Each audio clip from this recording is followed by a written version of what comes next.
آگے اللہ فرماتے ہیں الذی بارکنا حولہ، اس مسجد اقصی جس کے ارد گرد ہم نے برکتیں رکھی ہیں۔ ارد گرد چونکہ سرزمین شام ہے تو اس میں اللہ نے برکتیں رکھیں، دنیاوی برکتیں بھی رکھی ہیں اور روحانی برکتیں بھی۔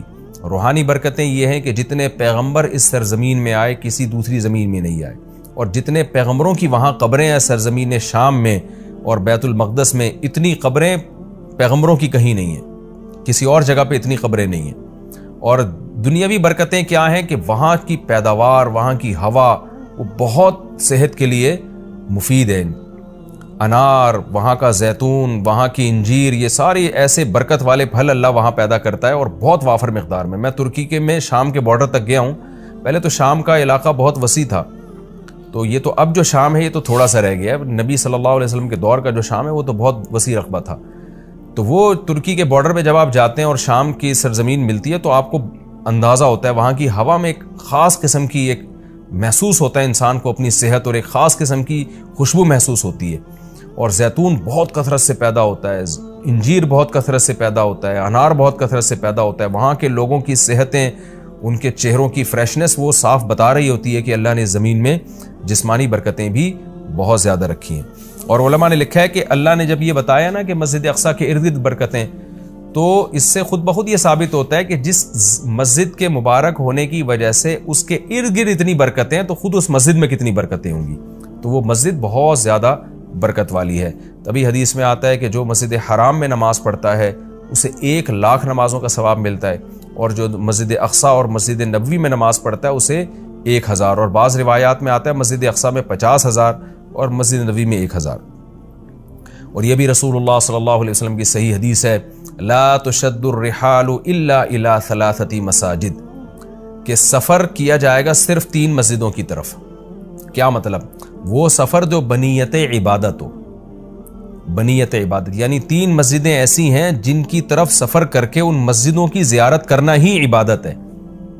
ویسے تو کوئی بھی مسجد ہو آپ ویسے دیکھنے کے لیے چلے جائیں، اس کو سفر کر کے بھی انسان جا سکتا ہے ویسے ہی دیکھنے کے لیے بھئی مسجد کیسی بنی ہے، خوبصورت ہے یا نہیں، لیکن علی وجہ تقرب یعنی وہ سفر جو بطور عبادت کے ہوگا، ان میں صرف 3 مسجدیں ایسی ہیں جن کی طرف زیارت کے لیے سے جانا ہی بذات خود شریعت میں مقصود ہے اور ایک عبادت ہے، اور ان میں جا کے نماز پڑھنے کی اضافی بہت زیادہ فضیلت ہے۔ تو وہ 3 مسجدیں ہیں، آپ نے فرمایا ایک مسجد حرام، ایک مسجد اقصی اور ایک مسجد نبوی۔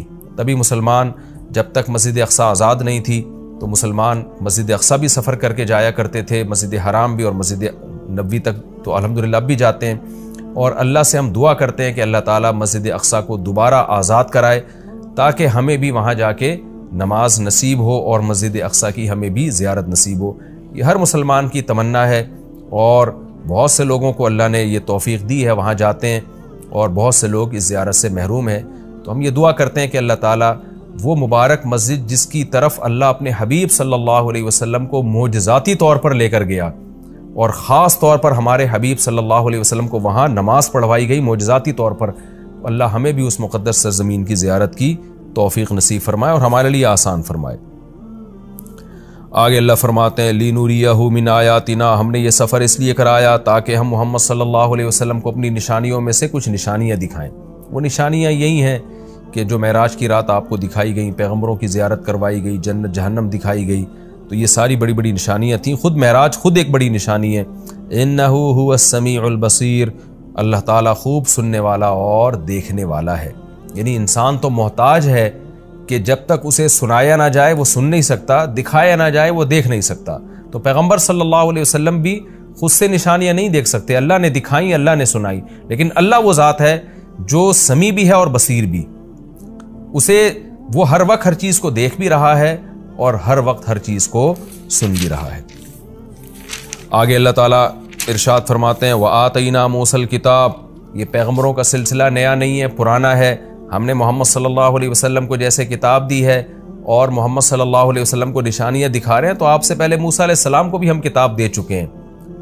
اور بیت المقدس کا تذکرہ ہے نا، تو یہودی بیت المقدس پہ ہمیشہ سے دعویٰ کرتے رہے کہ بیت المقدس تو ہمارا ہے اور اس میں تو ہمارے پیغمبر مدفون ہیں، تو اس کا بھی اللہ جواب دے رہے ہیں کہ ہم نے اہل یہودیوں کو کتاب دی تھی، مگر انہوں نے کتاب کا حشر کیا، تو آگے پورے رکوع میں اسی کی تفصیل ہے کہ کس طرح انہوں نے خدا کی نافرمانی کی ہے، جس کے نتیجے میں اللہ نے ان سے یہ خلافت چھینی ہے اور بیت المقدس ان سے چھینا گیا ہے۔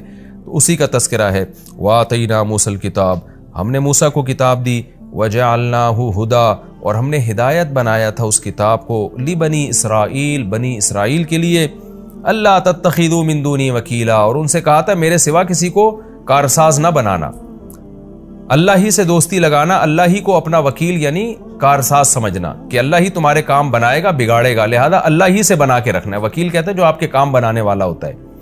تو جب اللہ پہ اعتماد اور توکل کرو گے، اللہ ہی کو کارساز سمجھو گے، تو پھر ظاہر ہے اس کی اطاعت بھی کرو گے نا، مگر یہودیوں نے ایسا نہیں کیا۔